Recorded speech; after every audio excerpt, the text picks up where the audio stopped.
Real life incidents మనకు బాగా connect అవుతాయండి. అంటే మనం చేసే పొరపాట్లు, దిద్దుబాటు చర్యలు అన్నీ కూడా బాగా చెప్తాయి. నాకు తెలిసిన అంటే రీసెంట్గా జరిగిందే చెప్తాను. కుర్రాడికి 30 ఏళ్ళు, ₹1,00,000 జీతం, మంచి ఫ్లాట్ కొనుక్కున్నాడు, విల్లా, మంచి కారు కొనుక్కున్నాడు. అందరూ కొనుక్కున్నట్టే ఈఎంఐలో కొనుక్కున్నాడు. అంతా సాఫీగా నడిచిపోతుంది. చక్కటి భార్య, హౌస్ వైఫ్ ఆవిడ. పిల్లలిద్దరూ కూడా స్కూల్కి వెళ్తున్నారు. చిన్నవాళ్ళు అంటే 1వ తరగతి 2వ తరగతి చదువుతున్న పిల్లలండి. అతను సడన్గా చనిపోయాడు. కుటుంబం మొత్తం రోడ్డు మీదకి వచ్చేసిందండి. అదేంటి అంటారేమో, ఏం బెనిఫిట్స్ రాలేదా అంటారేమో. ఏం వస్తాయి, అతనికి ఏ ఇన్సూరెన్సు లేదు. అంటే కారు కొనుక్కోవాలని తెలిసింది, మంచి కారు, బ్రాండెడ్ కారు అంటే ఉంటాయి కదా, మంచి ఫీచర్సు, అటు మైలేజ్ దగ్గర నుంచి అందరూ ఏమనుకుంటున్నారు అంటే ఆ కారు గురించి, అలాగే రీసేల్ వాల్యూ అన్నీ చూసుకున్నాడు. ఇల్లు మంచి లొకేషన్లో చూసుకున్నాడు. భవిష్యత్తులో రేటు పెరగటం దగ్గర నుంచి అన్నీ చూసుకున్నాడు. Comfortable living. కానీ రేపు తను లేకపోతే ఏంటి అనేది మర్చిపోయాడండి. అంటే మనం లేకపోవడం అంటూ ఎందుకు ఉంటుంది, మనకేమవుతుంది, మనం చచ్చిపోవడం ఏంటి, చిరాగ్గా అనిపిస్తూ ఉంటుంది కదండి చాలామందికి. ఒప్పుకోం కూడా. కానీ అదే జరిగింది ఇక్కడ. సడన్గా యాక్సిడెంట్ అయింది, చనిపోయాడు.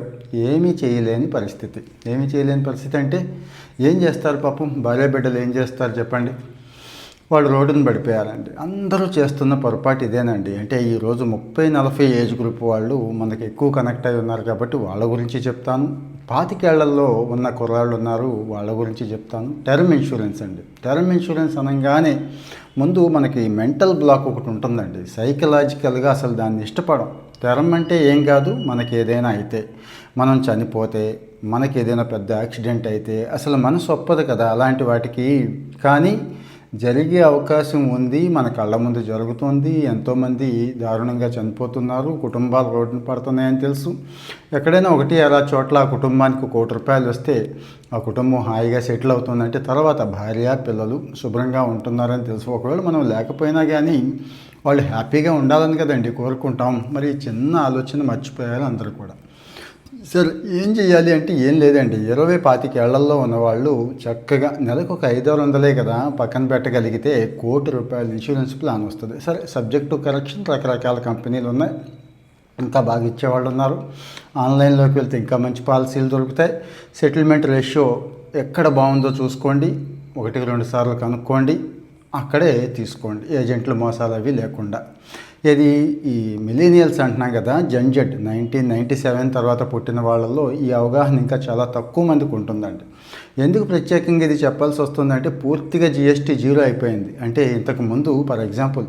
ఇంతకుముందు దీని మీద మనం ఖర్చు పెట్టేది గుర్తుంచుకోండి జాగ్రత్తగా, 18% తగ్గుతుందండి. సపోజ్ మొత్తం మీద ఇన్సూరెన్స్లో 1,18,000 అంటే 1,00,000 ఈజీగా ఉంటుందని చెప్తున్నాను. అయితే ఇప్పుడు ఆ 18,000 లేదు, 1,00,000 అంటే చూడండి ఎంత తగ్గిపోయింది అన్నట్టు. సో ఇన్సూరెన్స్ కంపెనీలు కూడా బాగా ప్రమోట్ చేసుకుంటున్నాయి, కానీ ఇంకా అవగాహన రాలేదు. అంటే ఈ స్టోరీ విన్న తర్వాత, సాడ్ స్టోరీ విన్న తర్వాత నాకు ఇది వీడియో చేయాలనిపించి చెప్తున్నానండి. రియల్ లైఫ్ ఇన్సిడెంట్సే, నేను ఒరిజినల్ ఇన్సిడెంట్సే మీకు కనెక్ట్ చేస్తూ ఉంటాను. ఒకటిది. రెండోది, ఆల్రెడీ ఉంది పాలసీ, కానీ 30, 40, 45, 50 వచ్చేసాం. అప్పట్లో మన జీతం 10,000, 25,000 ఉన్నప్పుడు ఓ పాలసీ తీసుకున్నాము. కానీ ఇప్పుడు మన లివింగ్ స్టాండర్డ్స్ పెరిగింది, అవసరాలు పెరిగాయి, పిల్లలు పెద్దవాళ్ళు అయ్యారు, వాళ్ళు సెటిల్ అవుతున్నారు. అంటే ఈ వయసులో ఏమైనా జరిగితే పరిస్థితి ఏంటి, ఎప్పుడైనా ఆలోచించారా? అంటే 10 లక్షలకో 25 లక్షలకో తీసుకొని ఉంటే ఎప్పుడో 10 ఏళ్ళ కిందట, లేకపోతే 20 ఏళ్ల కిందట తీసుకొని ఉంటే ఈరోజు దాన్ని ఏమైనా అప్గ్రేడ్ చేసుకుంటున్నారా? 1-2 సార్లు చెక్ చేసుకుంటే. అంటే అప్పుడు అవసరాలు వేరు, అప్పుడు మన లివింగ్ స్టాండర్డ్స్ వేరు. ఇప్పుడు మారిపోయినాయి కదండి. లివింగ్ స్టాండర్డ్ మారింది అంటే ఆదాయం పెరిగింది, మన హోదా పెరిగింది, మరి దాన్ని అప్డేట్ చేసుకుంటున్నారా? తర్వాత వచ్చి అసలు ఏ పాలసీ తీసుకోవాలంటే ప్యూర్లీ టర్మ్ పాలసీ అనేసరికి మనకి ఏదైనా జరిగితేనే వస్తుంది, రిటర్న్ ఏమీ రాదండి. కానీ కొంతమందికి ఇన్సూరెన్స్ అనగానే అక్కడ కూడా రిటర్న్ కావాలి, అది కూడా మంచి రిటర్న్స్ కావాలి అని ఎక్స్పెక్ట్ చేస్తారు. ఓకే, ఉన్నాయి అలాంటి పాలసీలు కూడా. కాకపోతే అక్కడ కాస్త ప్రీమియం ఎక్కువ ఉంటుందండి. నేనైతే సజెస్ట్ చేయను. వాడికి కట్టి వాడు మనకిచ్చే తక్కువ అండి. 10 పైసలు వాడికి కడితే 5 పైసలు కూడా మనకి ఇవ్వడం. సో అది నేను సజెస్ట్ చేయను. ఇక రెండోది, ఈ టర్మ్ పాలసీతో పాటు హెల్త్ పాలసీలు, అంటే రైడర్లు, రకరకాల రైడర్లు. మరి వయసు మీద పడుతోంది, ఆరోగ్యం తగ్గే అవకాశమే కానీ పెరిగే అవకాశం ఉండదు కదండి. సో మరి రకరకాలైన రైడర్స్ అవసరం, హెల్త్ ఇన్సూరెన్స్ ఇవన్నీ తీసుకుంటున్నారా లేదా అదొకసారి చెక్ చేసుకోండి.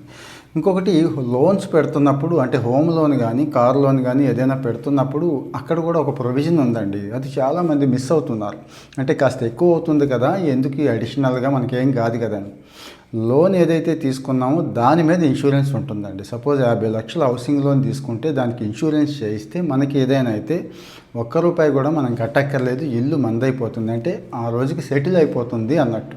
అది చాలామంది మర్చిపోతున్నారు. సేమ్ కారుకు కూడా ఇది అప్లై అవుతుంది. మరి ఇది ఎంతమందికి తెలుసు? సో ఇది కూడా తీసుకోండి అని చెప్పడం నా ఉద్దేశం. సో మరి జెడ్ ఎవరైతే ఉన్నారో ఈరోజు 20-25లో ఉన్న వాళ్ళు దీని గురించి ఆలోచించండి. చాలా చాలా ఇంపార్టెంట్ విషయం ఇది. పరిస్థితులు ఇంతకు ముందులాగే ఏమీ లేవు, అన్నీ మన చేతుల్లో ఉండవు, రోజులన్నీ మనవి కాదు. కుటుంబం మీద ఏమాత్రం ప్రేమ ఉన్నా, ఏమాత్రం అభిమానం ఉన్నా మనం ఖచ్చితంగా ఇవి తీసుకుంటాం కదండి.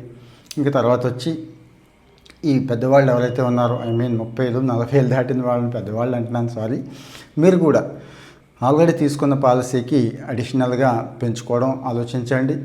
అడిషనల్ రైడర్స్ తీసుకోండి, హెల్త్ పాలసీలు లాంటివి అప్డేట్ చేసుకోండి. నేను మళ్ళీ చెప్పాను కదా, ఆన్లైన్ పాలసీలకు వెళితే పాలసీ బజార్ దగ్గర నుంచి చాలా ఉన్నాయి, మీ ఇష్టం.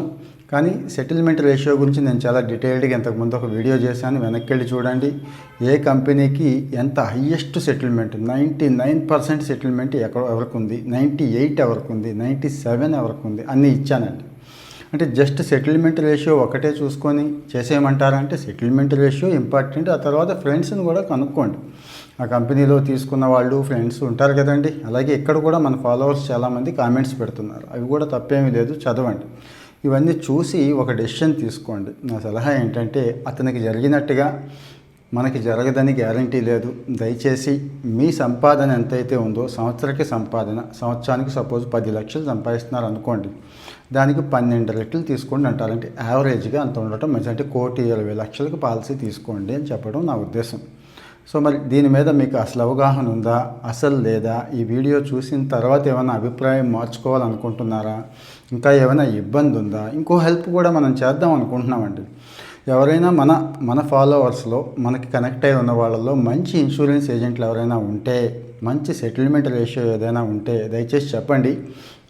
అంటే మీ నెంబర్ అది ఇక్కడ పోస్ట్ చేయండి. నేను మీతో పర్సనల్గా మాట్లాడి మీరు ఎంతకి ఇస్తారు, ఎలా ఇస్తారు కనుక్కొని చక్కటి పాలసీ, మంచి కంపెనీది, మంచి రేట్కి కమిషన్ తగ్గించుకొని సాధ్యమైనంత వరకు, అంటే మార్కెట్ కంటే కూడా మీరు ఇస్తారంటే మిమ్మల్ని ఇక్కడే లైవ్ పెడతాను, లేకపోతే మిమ్మల్ని నేనే ప్రమోట్ చేస్తాను. ప్రమోట్ అంటే ఏం కాదు, ఎవరైతే చిన్న చిన్న ఉత్పత్తులు తయారు చేసుకునే వాళ్ళ దగ్గర నుంచి ఆ మధ్య దేశవాళీ ఆవు అనుకున్నాం, పొంగనూరు ఆవు అనుకున్నాం, చేతి వృత్తులు, కళాకారులు ఇలాంటి వాళ్ళు ఉన్నారు, వాళ్ళని కూడా మనం ప్రమోట్ చేద్దాం అనుకున్నాం కదండి. అలాగే ఇది కూడా ఒక మంచి కాజ్, ఒక మంచి సోషల్ కాజ్ కోసమే మనం దీన్ని, ఈ ప్లాట్ఫామ్ని వాడుకుంటున్నాం. కాబట్టి నాకైతే తప్పేం అనిపించలేదు. ఇక రెగ్యులర్ ప్రమోషన్స్ వగైరా అయితే నేను ఎప్పుడు చేయను, మీకు తెలుసు ఆ విషయం.